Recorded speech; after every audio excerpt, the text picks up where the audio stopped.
So let's talk about diagnostics within Azure.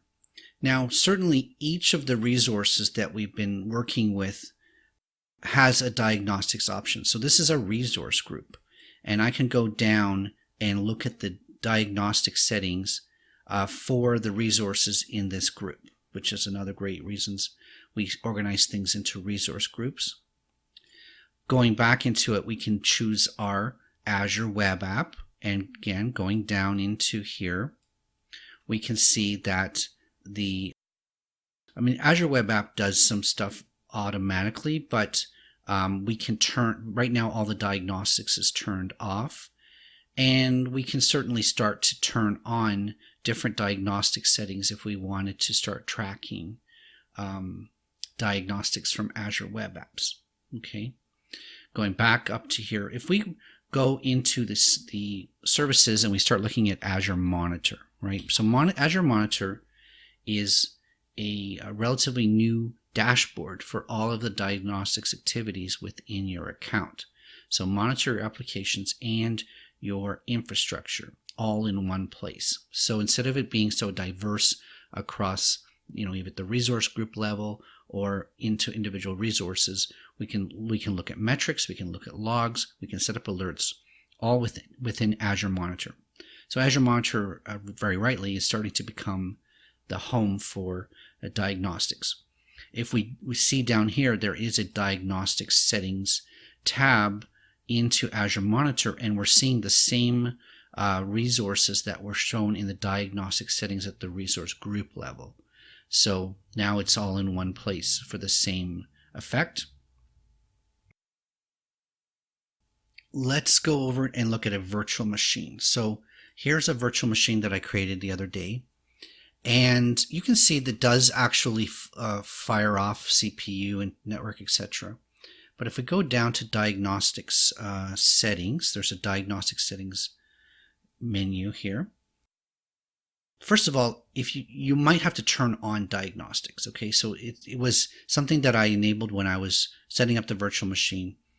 But when you go here to this overview screen, it might say, please turn on the diagnostics. And so there's an agent that needs to be installed. Let's switch over to the agent tab. So the virtual machine is actually modified in order to throw off diagnostic settings. So if you don't enable the agent, you don't get diagnostics at the Azure level. In order to have diagnostics, it needs a storage account. You can see here on the agent tab that the storage account has a 5 GB disk quota. So what that means is that as it's accumulating logs, it's going into a storage account, and that storage account is actually an additional thing outside of your virtual machine that could cost you money. Now, the cents per gigabyte isn't too bad, but 5 GB of storage being used or 4 GB of storage being used, it's still money that you should account for, essentially, right? You can actually remove the diagnostics agent if it's giving you trouble. This is one of the things. If your diagnostics is not working, you can basically reinstall it. You can remove the agent, and then come back here, and it'll allow you to turn it back on. Okay, so we'll start off there. Now, there are a number of sets of diagnostics that your virtual machine produces. First off is the performance counters. So we saw on the overview screen, CPU, memory, disk, network. Like those are the sort of the basic set of performance counters. What that means is every 60 seconds in this configuration, every 60 seconds, your CPU is being tested, your memory is being tested, your disk and your network. Okay.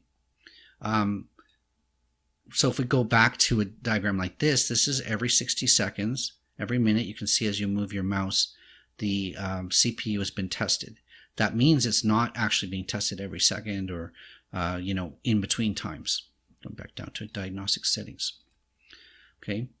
Now, if this is not, let's say you want more fine-grained or less fine-grained settings on this, you can certainly customize that. Okay. So if I said custom, then I can basically, there's 5 pages of performance settings. Okay, so if I CPU doesn't even show up. Well, processor, I guess, it makes sense. So under processor information, we've got percent processor time, percent privilege time, percent user time, processor frequency. So we could sample this every 20 seconds if we really wanted to know what the processor is doing more frequently than every 60 seconds. We can disable some of these things. Again, this is all getting into our log file. This is all getting into our storage account. There's really no sense collecting things if you're never going to use them. So, sort of make some intelligent choices in terms of your custom settings, or you can just be happy with the basics. Hitting save is going to then have to go to the agent within your virtual machine and change how it sends agent stuff back to Azure.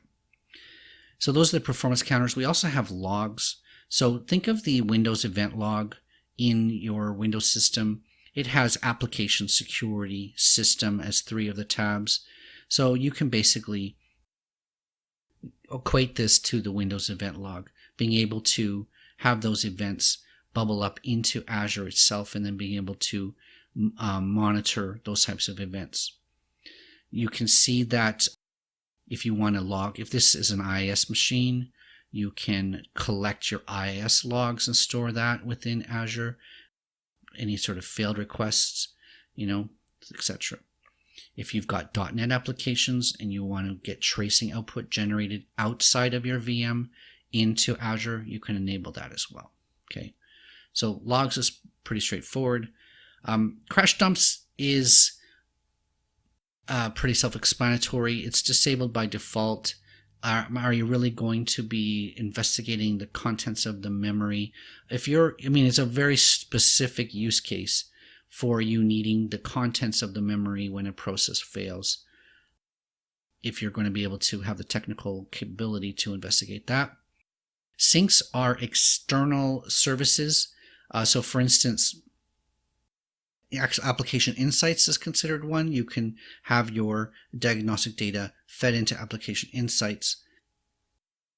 So that's how you set up diagnostics for a virtual machine.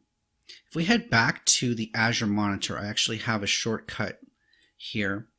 Head back to the Azure Monitor.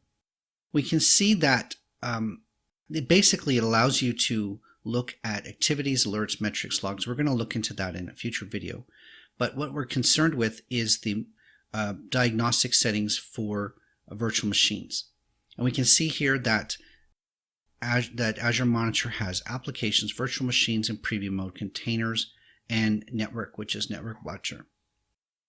So now, right now, if I click it, it's still collecting data. So we're going to let that run for a little bit, and we'll come back to that.